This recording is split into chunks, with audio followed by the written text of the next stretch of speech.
Hey y'all, Big Tim here. Thanks for tuning in to this episode of Old School Bass with Big Tim. So as I promised last week, we're going to talk this week about the moving around of anglers and shuffling from the Bass Pro Tour over to the Elite Series and FLW and all that good stuff. And there's been a lot of movement. There's been a lot of big names.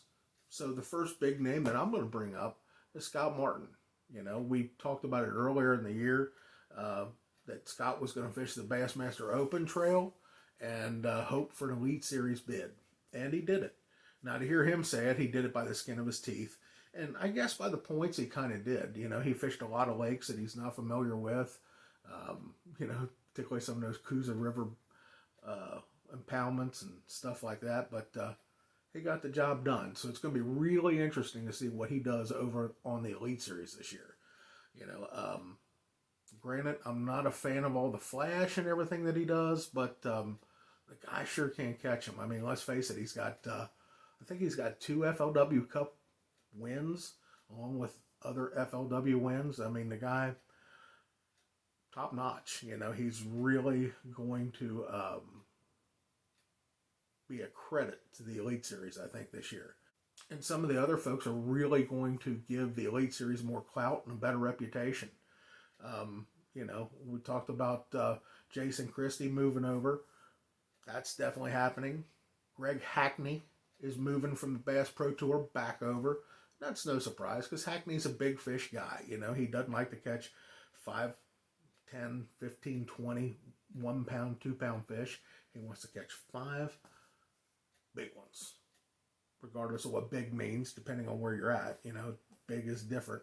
Here on the Ohio River, big is a pound, and you go down to Sam Rayburn, it better be 5, 5.5. So Hackney's that guy. He likes catching big fish. So does Jason Christie. He fits well into that situation. Another one that's jumping from Bass Pro Tour is Justin Atkins. He won the FLW Cup a couple years ago and did well in FLW. Now he's jumping over from the Bass Pro Tour. Also with those guys, our old local buddy, Matt Robertson from Western Kentucky.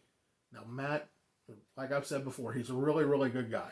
His persona that I see a lot on video and everything else is not the person I know. Most of the time, he's just a super, super polite, nice young man.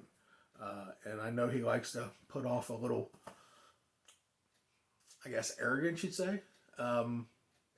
That's got him where he is. So more power to him. Just be yourself, Matt. Go out there and do your thing. So you'll always see his hat that says on him. He makes those available for sale. So if you're into that, go out and get you a couple on him hats. I'm sure he'd appreciate that. Myself, I just can't bring myself to wear one. Maybe I could buy the off him but you never hear anybody say, "Are you off him?" It just doesn't sit well with me. But a lot of people like it. That's just not me. So going back to Jason Christie.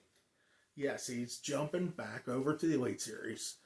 And the strange thing that I find about it is the fact that he has been in a Ranger boat, as far as I know, his whole career. As far back as I can remember, he's been with Ranger. And it makes sense because Ranger were made real close to where he lives. And this year, he's not going to be in a Ranger. He's actually going to be in a express boat, an aluminum hull, which a lot of guys are saying that they want the aluminum hull because they can get shower and whatnot. But also knowing what I know, aluminum's a little bit more noisy in that shower water. If the wind's blowing, you can hear it under there and different things. So I really wonder what's going on there. If you didn't know, Ranger boats, Triton, and Nitro are all owned by Bass Pro Shops, who is the title sponsor of the Bass Pro Tour. So I wonder, does that have anything to do with that? Is that why Christie is in a different boat?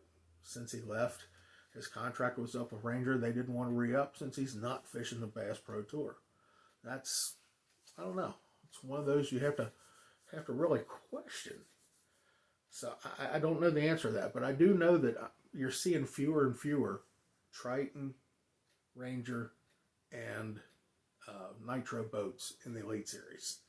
So you're seeing a lot of different other boats too. You're seeing Blazers and the Expresses and just a wider variety of boats than what you're used to seeing over in the Elite Series. So maybe there's something going on in the industry that I don't know much about yet, but I will be looking into this one. So we might have something about that coming on later this winter. The guys that did well on the Bassmaster Opens and got on the upper side of the points received invitations to the Elite Series.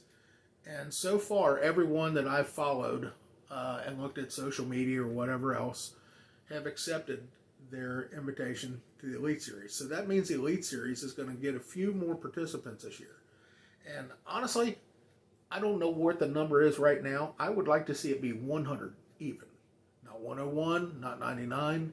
I think it should be 100. It should be 100 because it would make the points easier to figure out for everybody. It would also make the pay scale easy.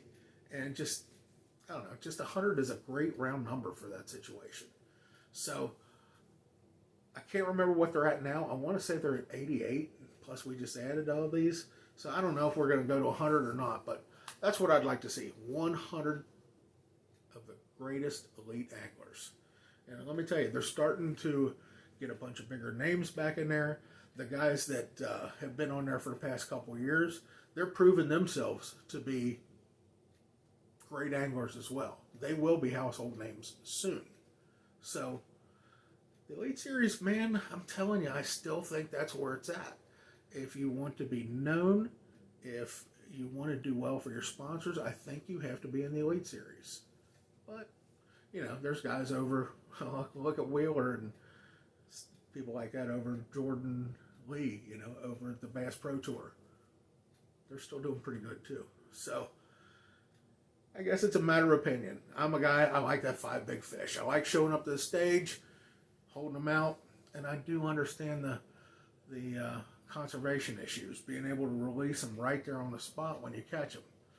But, I don't know, maybe if we did something like they do for the Texas Toyota tournament, where they can catch as many as they want, but only the best 5 is what works. I don't know. Just a lot of different things to think about. Also, the final berth of the Bassmaster Classic was solved over the weekend, and Jordan Wiggins is going to take that berth. If that name sounds familiar, it should. Jordan is the brother of Jesse Wiggins, who fished the Bassmaster Elite Series 2 or 3 years ago and then went on to the Bass Pro Tour. So Jordan Wiggins, here he comes. He's trying to make his bid to move into the Elite Series, and he got there by fishing the team trail. So he's going to be heading to the Bassmaster Classic, and I'm sure he's going to be fishing a lot of the Bassmaster Opens this year. So we'll see what happens there. Also, news from the Elite Series. Well, kind of. One of my favorites, John Cox, has accepted an invitation to fish the Bass Pro Tour. Now, right now we don't know what that means with the Elite Series. In fact, I follow John Cox on Instagram, and he's teasing a lot of his followers, asking the question, do you think I can fish all 3 series? Meaning the Bass Pro Tour, the FLW Tour, and the Elite Series. Personally, I don't think it can happen unless he had 2 boats and 2 trucks and people driving back and forth for him and flying airplanes and everything else like that. And that's a lot of money. Granted, he's won a lot of money in the past few years, but boy, you sure can burn through it quick doing that kind of thing. Hiring drivers and flying airplanes. That's kind of a KVD thing. You know, let's face it, KVD was making probably 10 times more money from his endorsements than his tournaments anyway.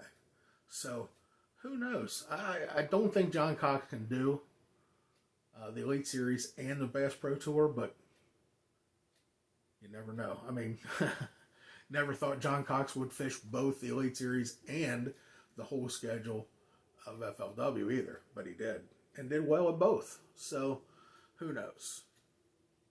So, since we're talking about FLW and Major League Fishing, Major League Fishing is going to change everything about the old FLW and just call it the Big 5. So I'm real not sure about the terminologies yet. I know the Big 5 means basically the FLW Tackle Warehouse Tour, the Toyota Series, and the BFLs. So not sure exactly how that terminology is going to work, but that's going to be a different thing to look forward to in 2021. Also, with FLW, the top 4 from the Tackle Warehouse circuit are going to move up. They've accepted their invitations to the Bass Pro Tour. That's Ron Nelson, Spencer Sheffield, Gray Buck, and Matt Becker. Those guys are all going to move up to the Bass Pro Tour, which means now there's some openings for the guys from down at the Toyota Series to move up. Those don't really normally get announced very often. So another thing that's going on right now, nobody really knows what Mike Iaconelli is going to be doing next year, other than the fact that he declined his bid to the Bass Pro Tour. Looking at some of the social media and some of the articles I've read about it, he's real excited about a new TV show he's coming up with, and that it's going to take a lot of his time. So who knows? Maybe he'll fish the Bassmaster Opens or, the Toyota Series, just some of the, smaller tournaments, and just to keep himself in the game. Maybe he won't fish tournaments at all. Really don't know what's going on with Ike right yet. So it'd be interesting to see what happens with him. So, in closing, we're, a week out from Christmas. Christmas will be next week, and then New Year's. So for the next 2 weeks, I don't know if I'll have any videos in the next 2 weeks for you. I've got some stuff I need to work on, but as you can see, Lori has really gone to town and made this her office. In fact, I only get to use it at night after she's done. Matter of fact, I only use it after she goes to bed most of the time. So it's a lot harder for me to get in here and edit. And I do have some stuff on that computer to edit. Just haven't gotten around to it because I have to do it late at night. So that being said, I don't know that I'll have anything to post before the first of the year. I might keep an eye out. And of course, I always share it if I do. But right now, I don't have any idea. I've got a couple, like I said, I've got a couple videos that are really close in the works. I don't know that I'll get them finished. But anyway, since we're talking about it, next week is Christmas. I want y'all to have a Merry Christmas. I want you to be safe, take care of each other. Oh, and by the way, I hadn't made this an issue. Yes, I recovered well from COVID-19. It really didn't bother me too bad. I had about 3 days that I was down, so to speak. And when I say down, all that was happening was I was sleeping, 13 hours a day, 16 hours a day, whatever. It really didn't crush us too bad. Now, that was into my first week. The second week that I have COVID-19 was about recovery. I needed to build some strength back, some stamina, be able to get my breath back. So, yeah, we came through that great. So, everybody be careful. I mean, it affects people differently. Myself, didn't bother me too awful bad. Lori, didn't bother her near as bad as it got me. And Joey did him pretty good too. He was a lot better off than what I was. And like I said, I don't think I was bad. But some other people out there get it pretty bad. So we need to be careful with that. And everybody, hopefully, let's make it into the new year. And we'll just look forward to the spring and getting some big fish. So thanks for tuning in. Have a Merry Christmas. Be safe. Have a Happy New Year. And we'll see you the next time on Old School and Bass with Big 10.